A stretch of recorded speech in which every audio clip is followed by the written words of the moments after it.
I'm going to read The Prince and the Pauper, chapter 14. Here you go.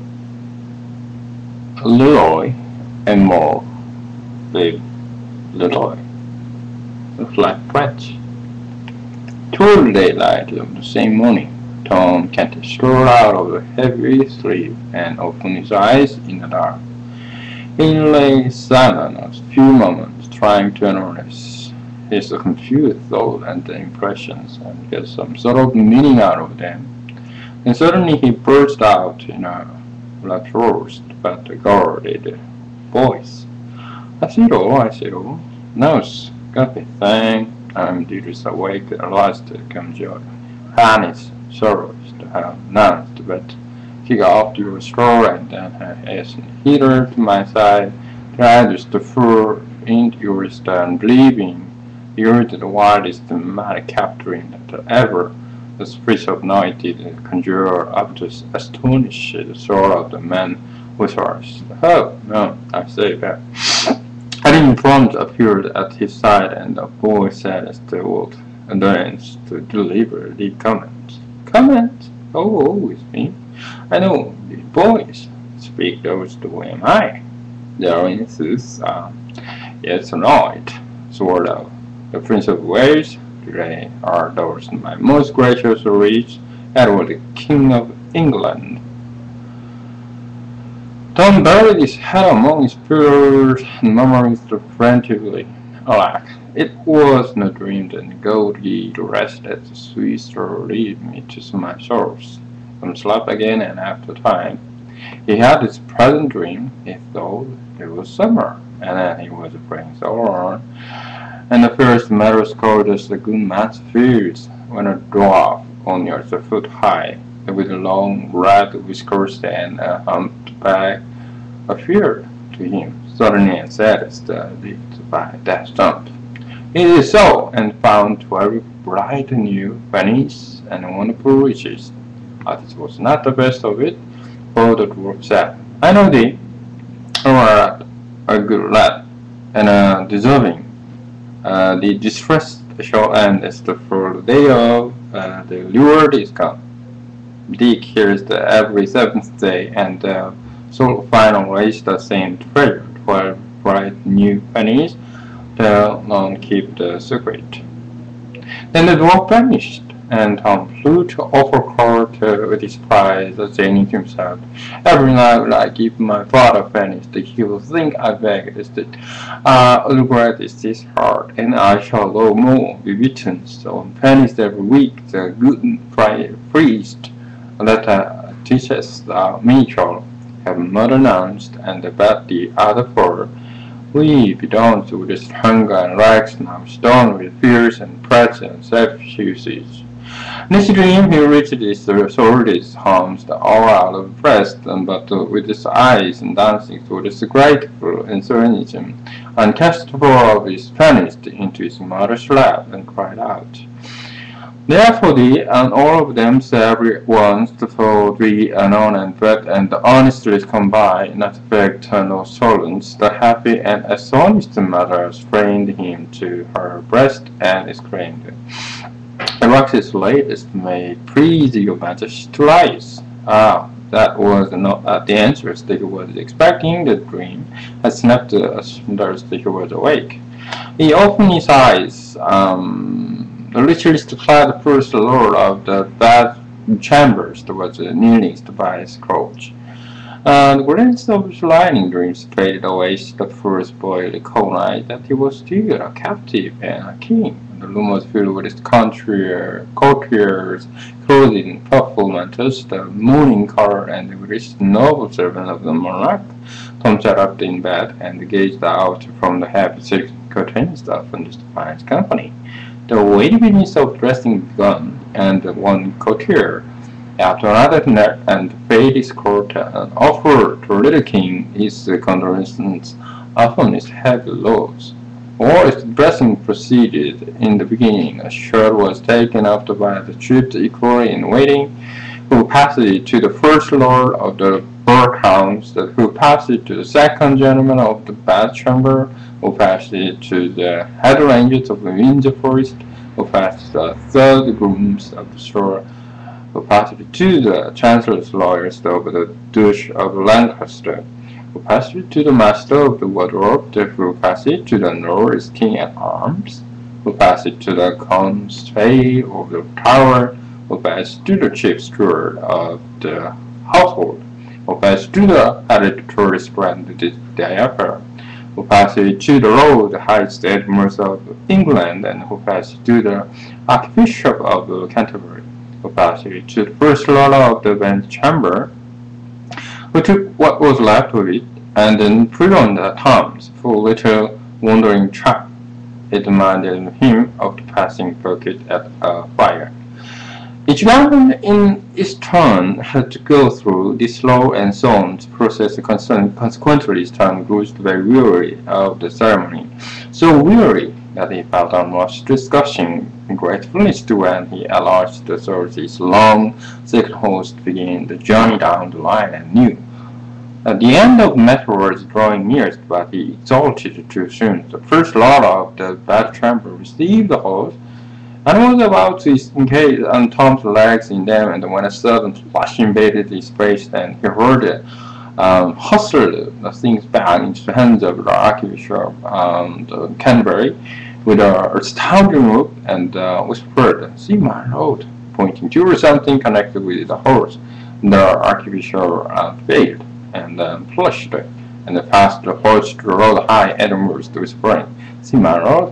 The Admiral passed the horse to the hereditary grand diaper, and had hardly breath enough to his body to ejaculate, "See, my lord." The horse drifted backward on the line to the chief stewards of the household, constable of the Towers, nearest the King-at-Arms, and the masters of the wardrobe, and the chancellor of the Duke of the Lancaster, the third grooms of the stores, and the head ranger of the Windsor Forest, and second gentleman of the bedchambers, the first lord of the accounts.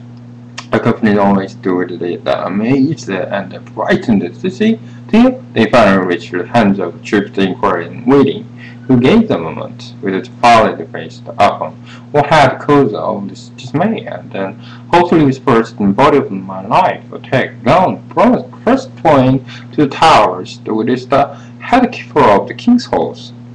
After which he leaned upon the shoulder of the first lord of the bloodhounds to regather his banished strength towards fresh horse without any damage to train stamps or brought. But all things must have an end, and so in time Tom Canty was in a condition to get out of bed. The proper official poured water, and the proper official engineered the washing. The proper official stood by it with a towel, and by and by Tom got safely through the purifying stage and was ready for the service of hairdresser lawyer. And then when he had arranged the image from this master plan, he was a gracious figure and as free as a girl in his mantle and trunk of purple satin, and popped from the cab. He now moved in state toward his breakfast room, and through the midst of the courtly assemblage, as he passed, these fell back, leaving his ways free, and dropped upon their knees. After breakfast, he was conducted with legal ceremonies attended by his great officer, and this escort out the 50 gentlemen, the pensioners, bearing the guilds baffle access to the throne rooms, where he proceeded to transact business of state. His uncle, Lord Hertford, took his stand by the throne to assist the lawyers mind the wise and counsel. The body of illustrious man named by the latest king as his executors appeared to ask Tom's to approve of certain acts of theirs latter form, and had not wholly affirmed, since there was no protector at that. The Archbishop of Canterbury made a report of decree of the Council of Executor concerning the obscures of his latest most illustrious majesty, and finished by reading the signatures of the executor to it, and the Archbishop of the Canterbury, the Law, the Chancellors of England, William Lord St. John, John Lord Russell, Edward Arthur, and Hertford, John Viscount Lisland, and Cuthbert, Bishop of Durham. Tom was not listening. Earliest clause of the document was bothering him. As when he turned and whispered to Lord Hertford, What day did he say the bureau has been appointed for? The 16th of the coming month, and the month reached, and this was strange folly, will take it. To project, he was still new to custom loyalty. He was using the forms that of the first court. Hustlers out of the way with this very different sort of expedition hired the lords to Hertford and set his mind at last to the rest of the war.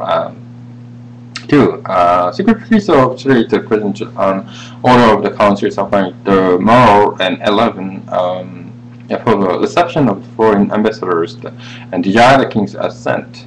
Tom turned an inquiring look toward Hertford, who whispered, Your Majesty will signify consent. They come to testify their Lord Master's sense of the heavy calamity which has visited your Grace and the ruin of England. Tom did as he was bidden. Another secretaries began to read a preamble concerning the expenses of the latest king's household, which had amounted to £28,000 during the preceding 6 months. The sums of best that made Tom Kent gasp. He gasped again, and the fact appeared that the £20,000 of his money was his own unpaid, and once more when it appeared that the king's coffers were about empty, and his 1,200 servants much embarrassed for lack of the wages due them, Tom spoke out with a lively apprehension. We be going to be dosed and friends. It is neat and necessary that we take a small house, and the servants are large, and the 6 they'd be of no values but to make delay. Travels one with office that harass the street of strange souls. They must be coming, and about a door and the house is no brains, no hands, and to have this up and without. I remember me of a small house that stands up against the fish market by the building gate. A sharp pressure upon Tom's arms and stopped his foolish tongue and sent a blush to his face, but no countenance there betrayed any sign that this strange speech had been remarked or given consent. A secretary made a report that for as much as the late kings had provided in all which this was for comforting the Duke and the free degree staff and the Earl of the Hertford and the ladies brothers Thomas Seymour, and to the few ages likewise, and Hertford's son to an earldom, together with the similar aggrandizement to other great sovereigns of the crown, the council had resolved to hold a sitting of the 16th of February for the delivering and the confirmation of these honors. Then that meantime the late king, not having granted in writing estates suitable to the support of these dignities, then council, knowing his private wishes in that regard, as thought proper to grant to Seymour's the £500 lands, and to Hertford's £800 land, £300 of next bishop lands, which should fall back his present majesty being willing.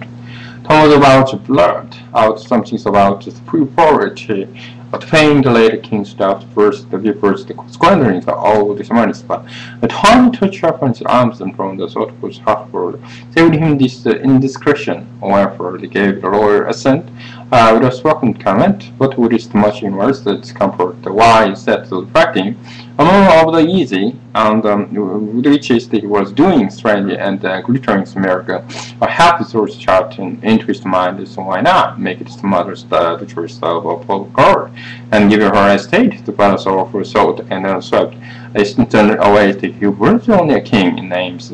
These grave veterans and the great nobles were his masters to them. His master was only the creature of a diseased mind, and they would simply listen to his project with his unbelieving ears and then spend us for the doctors.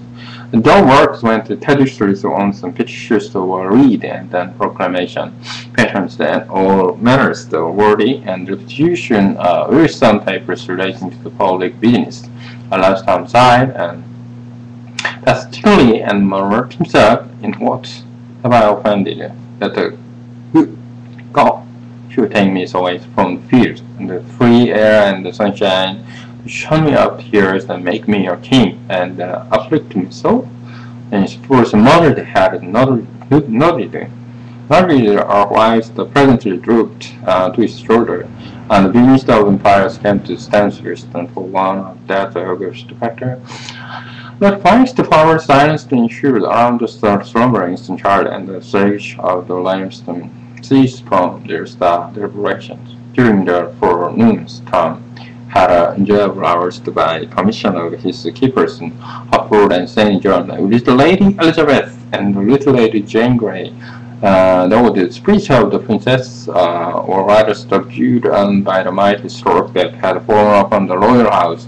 At the end of the visit, his elder sister, afterwards the Bloody Mary of history, showed him the list of interviews, which has but one merit in his eyes, and its brevity he had a few moments to himself, and then Slim's lad, about 12 years of age, would admit to his presence, was calling his up. His stomach up, and the wrists about his wrist was on break and jubilant hoe and oars, and he bore on a bed sheet one morning, but not of the proper sleeveless on his shoulder, advanced hesitatingly, and with his head bowed and bare, and dropped upon one knee, and implored Tom said, "She is contemplated him solely a moment." Then he said, "Right, lad, who are those? What wounds have?" The boy rose, stood at gracefully, and with this aspect of concern in his face, he said, "Oh, certainly, though, must remember, my lord, I am the whipping boy." "Whipping boy? The same, yours grace. I am Humphrey Mallow." Tom perceived that he was someone whom his keepers ought to have spoken to him about. The situation was delicate. What should he do? Pretend he knew his lad, and then betrayed by his average utterance that he had never heard of him before? That would not do, and ideas came to his lip, and often like this might be likely to happen with some pretension that the business urgent, and would often call Hartford St. John from beside us, they being members of the Council of Executor. Therefore, perhaps he would be well to strike out plans to meet the requirement of such emergency. Yet, never to be wise, of course.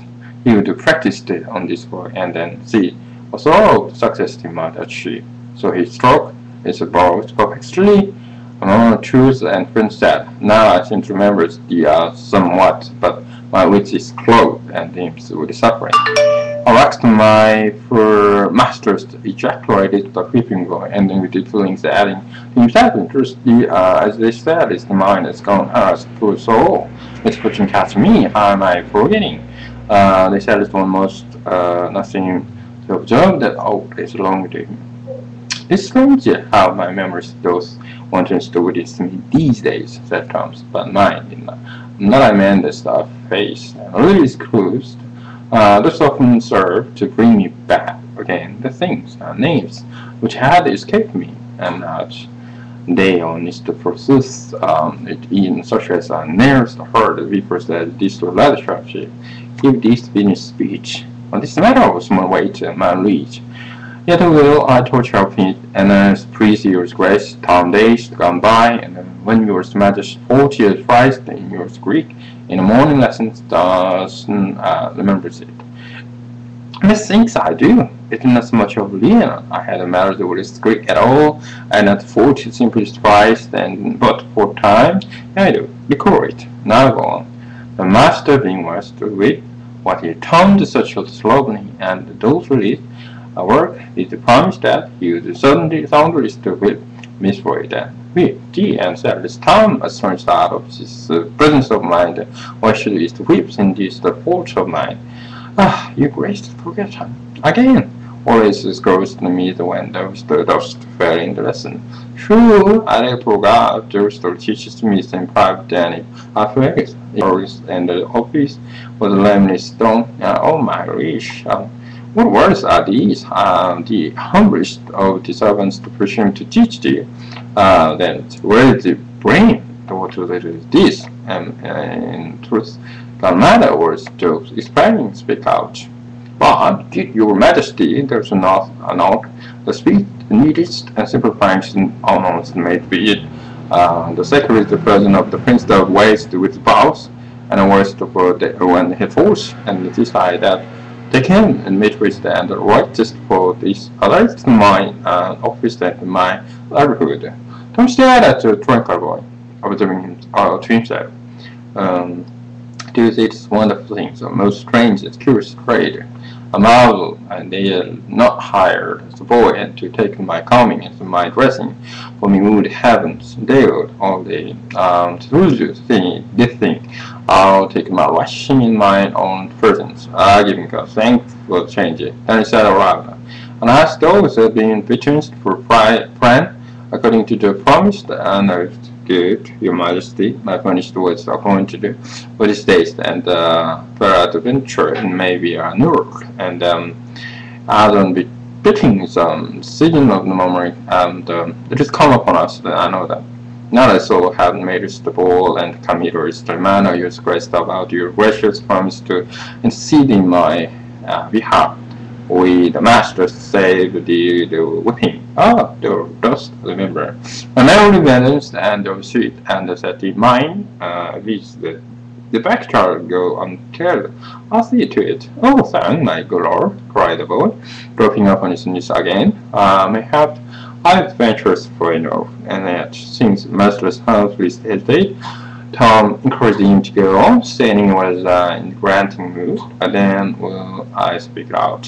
For with near my heart, see though are no more principal ways but king. Those canst our matters thou will and not to say nay at wherefore is not in reasons that yours the longest backs this out. We had really started stuff, watched from the books, and then sort of mind seeing literature some, and I am ruined, and mine are for sisters with me. Ruined? Before what? How? Affects my bread, and my gracious liege. If I would go either I star, other seas from stir, and the mind of fish it's gone through, it's the whipping boy. Do not turn me away. Tom was touched with this pathetic stress they saw with a lighter lawyer's burst of generosity. This comfort this self no further that is the sign of which shall be prominent in the and then the line forever. Then he struck the voice of light rose on the shoulders with flash of his sword and exclaimed like his Humphrey Mallory's territory's grandest sweeping boy to the royal house of England. Banished sorrow, I was to betake me to my books again and stressed so and then it must have been just the travel, the wages of monetary travel to be installed with drying stuff is to be augmented. The greater example is wanted furtherly. Then most noblest master of this mystery lectionist or for suffice my most distempered dreams of fortune. I shall I be happy all my days and the whole house of tomorrow is after me. Tom added to it enough to pursue that year was a lad who could be useful to me. He encouraged Humphrey to talk. He was nothing loth. He was glad to leave, and he was helping in Tom's Square. Always, as soon as he had finished calling back Tom's disease in mind, the various particulars always experienced and adventures in lawyer schools, looms, and elsewhere, and then about the the noted that Tom was then able to recover the circumstances quite clearly. And then there when our storm found himself was great and with very valuable information concerning personage and matters pertaining to the code. So the reserved and to draw the instruction from this source daily and to send this he will give order to admit and police to royal course whenever he might come to provide the magistrate and was not engaged with his other people. He had all the hurries to be dismissed when my lord afterward arrived with his motor for his town. He said that those of the councils fearing that some aurora and the tour of the king's damaged house might have leaked out abroad. They leaned and advised and that the magistrate was beginning to die. And public after a day or two his wholesome complexion because stabbed and assist by a carefully guarded report of manner and ease and grace of demeanor. Would more assures the quiet general person in case the evil rumors the HHD A about any other schemes and courage to be devised. Then, our worshippers were educated to instruct Thomas to the observance the proper to the stately occasions under the Latin discussion of reminding him concerning things already known to him. But to his vast gratification, turned out Tom needed the latter's help, and in these lines he had been making use of the Humphreys in that direction. Poor Humphrey had mentioned that within a few days he was to begin to die in public, having gathered it from the swiftest winds gossip of the court. Tom kept these facts himself, however. Singular's memory so improved, our adventure supplies the fierce test to it, and in an apparent risk case was no way to find out how far the amendment had progressed. The leaders were happy. Years and years since passed, but whereas Humphrey's tracks remained on the whole, my lord was greatly pleased and encouraged. So encouraged was he, and indeed he spoke up and said in quite a soft voice, "Now am I persuaded that if your majesty will but text your memories that add a little further, it will reserve the photo of the grace to seal the lost which was of moment yesterday. Although not today, since it comes service and ended with this hour late. Lord Light made free yours grace to make the trial." Tom wouldn't assist great. A series was something which he was totally unacquainted with. After just a moment hesitation, he looked up innocently and asked, "What was it like, my lord?" And the earl started almost imperceptibly, muttering to himself, "Alright." His wits are flown again. It was ill wisdom to lead him on to strain them. Then he deftly turned talk toward her matters to list the purpose of sweeping and unlucky ships out of Tom's thought, a purpose which easily succeeded. The end. Quite long. Well,